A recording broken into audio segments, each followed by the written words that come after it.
southeast wind 5 to 10 miles an hour.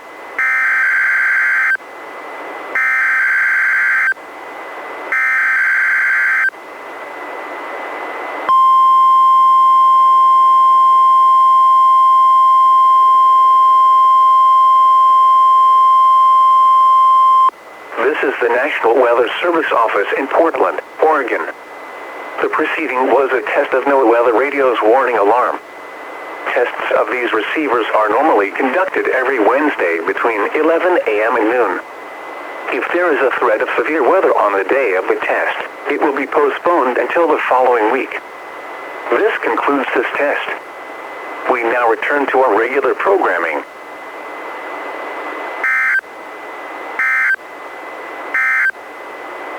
Forecast for the North Oregon coast.